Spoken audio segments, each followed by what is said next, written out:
Support comes from Missouri Forest Products Association, committed to sustainable and sound conservation of the state's forests, which support more than 41,000 Missouri jobs, resulting in a $10 billion industry. ChooseWood.com. A new theatrical production is based on the true stories of St. Louis area refugees, and it tells them using a medium that may surprise you, as we learned on St. Louis on the Air. I feel that we can say things through puppetry that we can't really say as people, or it won't be as accepted if it's said by a person versus a puppet. I'm Sarah Fensky. This is St. Louis on the Air. We really wanted to get a 360-degree perspective, so not only did we interview refugees from Iraq, Afghanistan, Syria, Bosnia, and the Democratic Republic of Congo, we also interviewed ELL teachers, physicians, caseworkers, employers, and then neighbors of refugees. We Came as Refugees, an American story, explores the experiences of people who found themselves in the U.S. after fleeing war, natural disaster, or political persecution. Like many plays being mounted in this pandemic, We Came as Refugees will be live streamed. The project is a joint effort by the School of Social Work and the Department of Communication and Media Studies at the University of Missouri St. Louis, the St. Louis Storytelling Festival, and the University of Missouri Extension. And joining us today with a preview is Falia Davenport. She's an associate professor in communication and media at the University of Missouri St. Louis, and she's also the project coordinator for this play. Falia, welcome to the show. Hi, thank you for having me. So, Falia, what was the impetus for this project?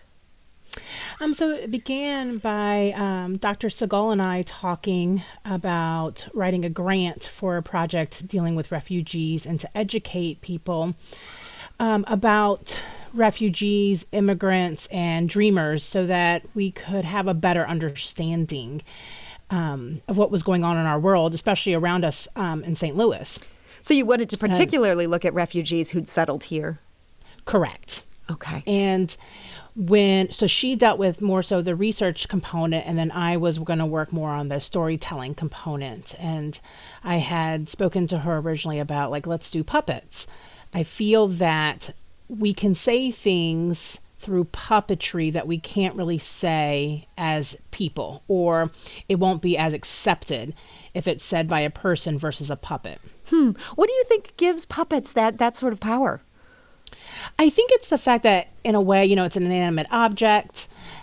We don't really see them as, having that human quality, though they can have that quality depending upon how they're sculpted or acted through. Mm-hmm. I think this was shown, primarily, especially look at Broadway doing Avenue Q. Mm-hmm. So much stuff was said and accepted through what a puppet was saying versus what a person was saying. It almost allows you to move past the individual and take it into the realm of a type, like almost the way a myth works or a tall tale. Is that a good thing when it comes to something like a refugee story?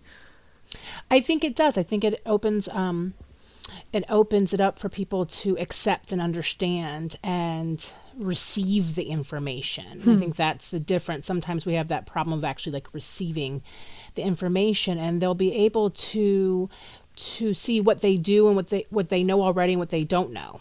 It's interesting that you landed on puppets so quickly as you were conceiving this. Is this something where you had worked with puppets before? So I have done hand puppets, and then I have created puppets before that the actor actually lives inside of and maneuvers. I have a fascination with puppetry in general because I love how stories are told through them. Mm-hmm. I have a daughter, and so she loves that idea. And so I was just trying to think not just of the public, but even in the middle school and high school world, how students would accept this information. Mm-hmm. Well, in addition to Falia Davenport, who is the project coordinator for this play we're talking about today, we're also joined by two other guests who helped her in making it a reality.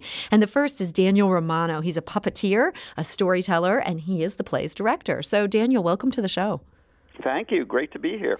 And we're also joined today by Ramona Marshall. She's a research assistant with the Refugee Integration Project. Ramona, welcome. Thank you so much for having me. So, Ramona, I understand part of your job was interviewing actual refugees who are here in the St. Louis area. How did you connect with these refugees for this project? So Stacy Brown and we were the two research assistants on this program, and from this project. We were both UMSL alumni, and so we had both worked with immigrant and refugee communities in and around St. Louis for many years. And so we were fortunate in that we had worked with places like the International Institute and Immigrant and Refugee Women's Program. We really used all of the resources that we had at our disposal and our connections to connect with refugees and the key stakeholders that we interviewed. So we have a really great, vast array of refugee and immigrant service provider networks in this community, which really helped recruit people for the project. So they were helping both to help you find the refugees that you wanted to interview, but then also helping you sort of fill in some of the details on their accounts?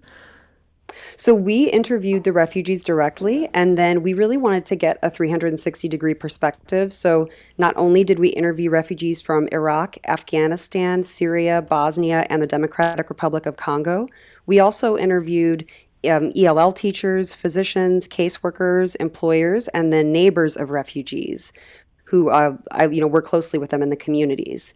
And so that was how we sort of wanted to get the 360-degree perspective. So a 360-degree perspective, and it sounds like a lot of stories. I can't even imagine how big these files must have been as you're gathering all these stories from all these people.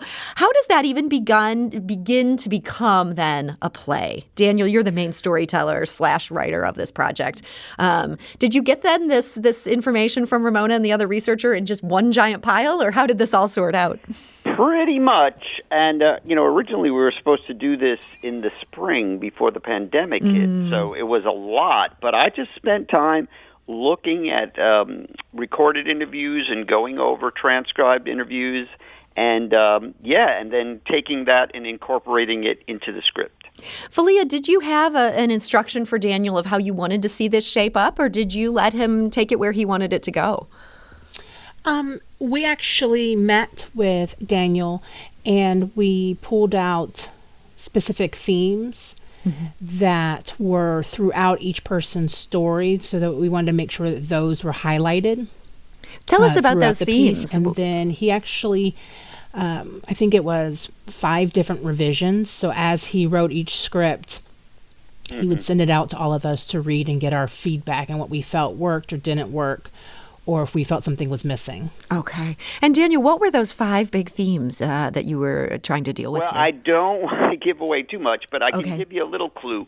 And one is that one thing that the financial stresses can really be hard on marriages. And unfortunately, this leads to not only broken, divorces, but sometimes, there is, violence between refugees, families, marriages, and then I really had to. That's why there were so many revisions. How do we present that without making one character look really bad and awful? Yeah, Falia, that feels very tough. I mean, you want to be true to these stories and the real life that people lived, but you also don't want to demonize people who are already, frankly, demonized by a whole lot of Americans. Exactly. And the biggest thing we wanted to be able to show to people is what they actually go through. And like you said, they're already in a way demonized by people because of the lack of knowledge, really. And one of the big reasons why we had spoken about this being something that middle school and high schoolers could see as well was because, how do you learn in the K through 12 educational system about refugees? Yeah, that's a good question. I know that wasn't really covered back in the day when I was in school. Are they getting the grounding in how this whole process works? No. And so this is a way to bring this into schools as well, and to invite schools and students to view this so that they can have this understanding. The only reason I had an understanding of it is when I moved to St. Louis, I became friends with different refugees and I asked them questions. Mm-hmm. Ramona, you were there doing these interviews with these refugees. Was it hard to get them to open up about some of these darker things that Daniel mentioned? Absolutely. Yeah, that was definitely something that Stacy, the other research assistant, and I discussed. And because this wasn't a long-term project where you would have several interviews with the same participant and kind of try and establish that relationship, we really only had time to do one-on-one interview with each participant. And then we did do one focus group of neighbors. But we tried to make them as comfortable as possible because, right, they are sharing some very difficult information, things that can be very traumatic, things that were very difficult for them. And so we hope that we made people as comfortable as possible to share their real experiences and how they felt while they were resettling here.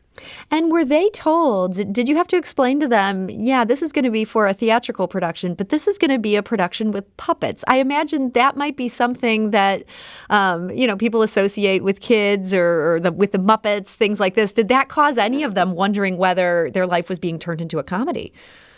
Right.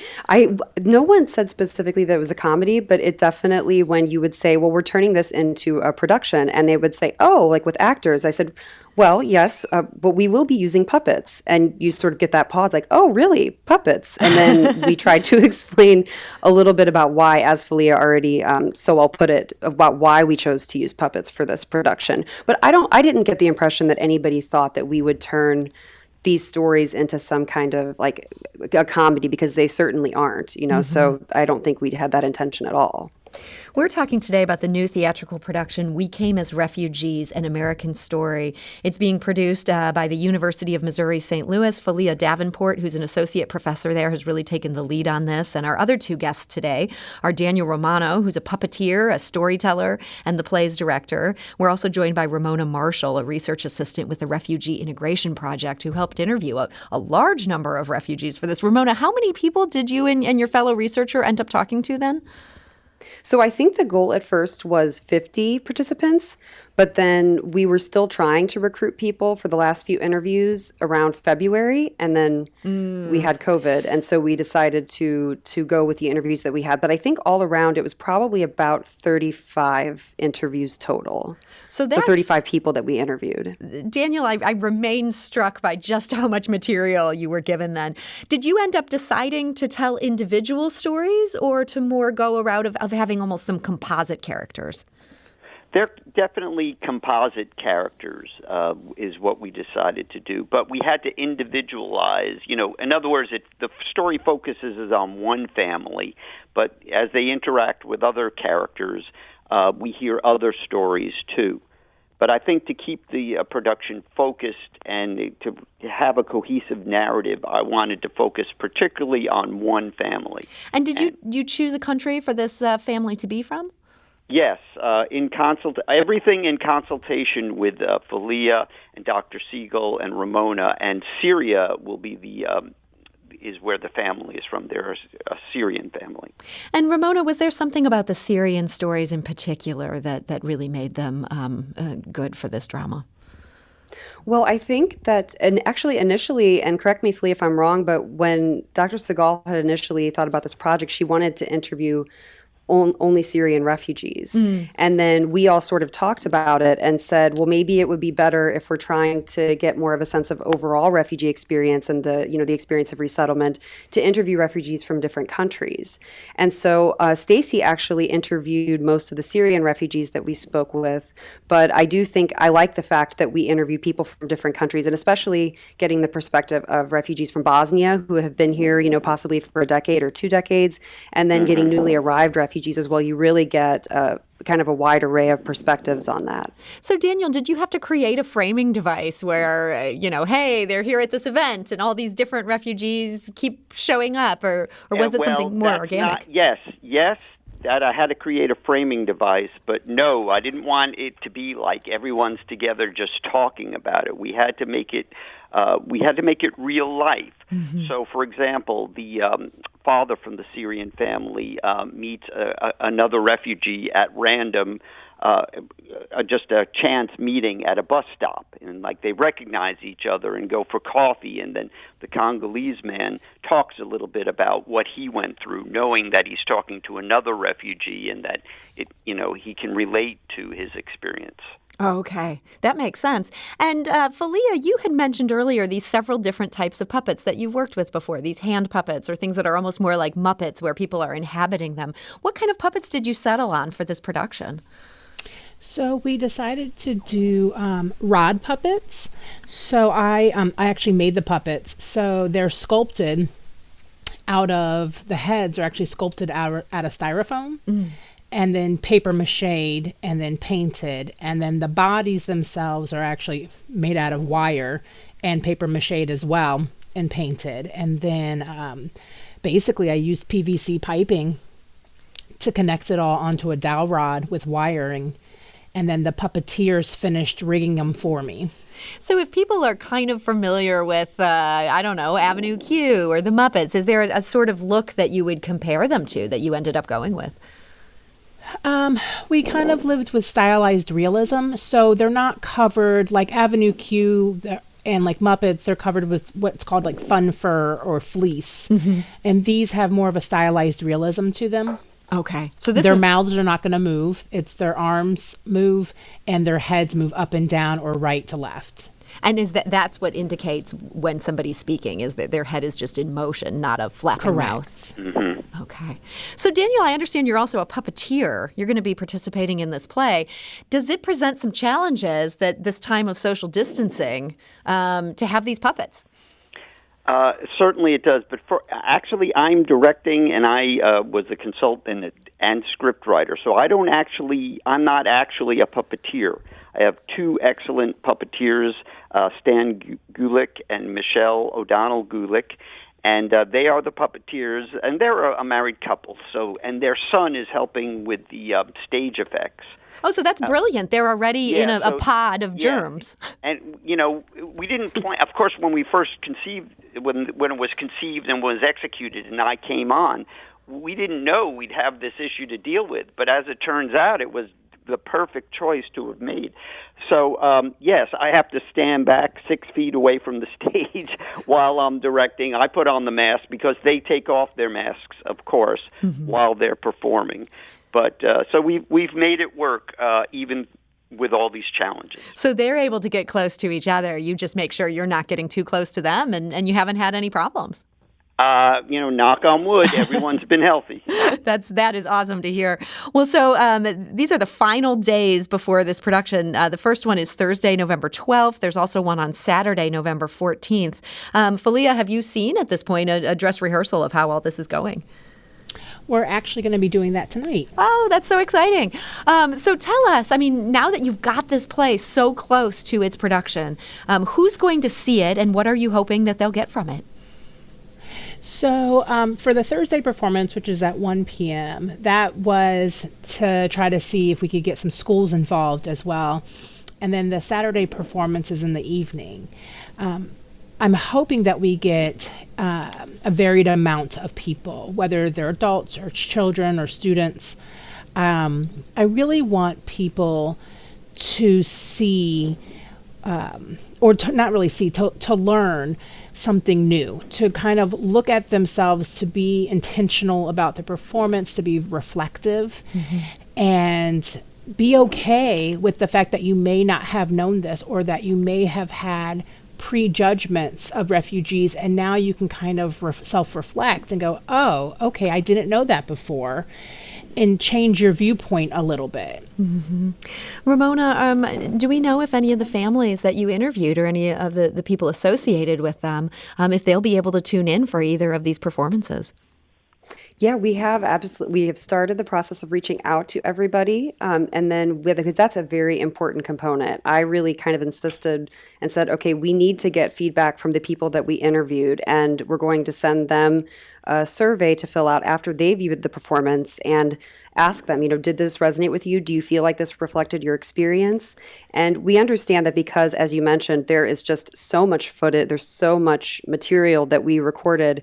We're hoping that that this can be used as an educational tool, not only with this script, but we hope that we can also use this to create tools going forward. But that's very important to get their feedback and make sure that this resonates with them and this reflects their experiences. Daniel, these refugees have trusted this project with their life stories, and I'm sure some intimate and painful details. How are you feeling knowing that you're going to be telling their story to this wider world? Good question, because I'm a little nervous about that, because I've had experience with trying to tell other people's stories. Mm-hmm. And yes, you want to make sure you get it right. And we certainly welcome feedback. I want people, anyone, whether they be a refugee or a Muslim, Arab origin, should feel free to give us feedback. That is one thing we've been saying from the beginning. We want to get this right, and I really have made every effort to do that. But I am not a refugee myself. Mm-hmm. So, and thankfully I had a lot of support from the team, Dr. Siegel and Ramona and Falia and others in this process every step of the way. Well, puppeteer and director Daniel Romano, I want to thank you so much for joining us today.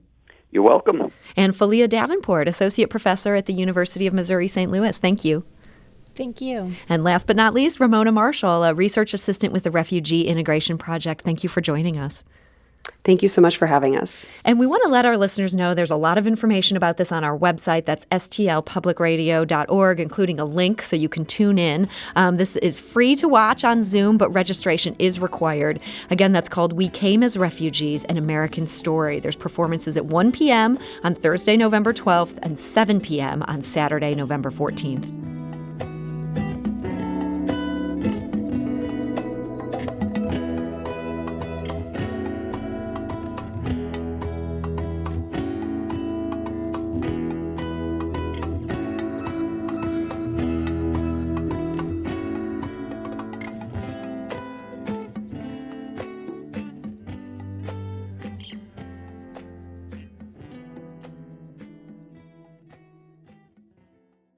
Support comes from Missouri Forest Products Association, committed to sustainable and sound conservation of the state's forests, which support more than 41,000 Missouri jobs, resulting in a $10 billion industry.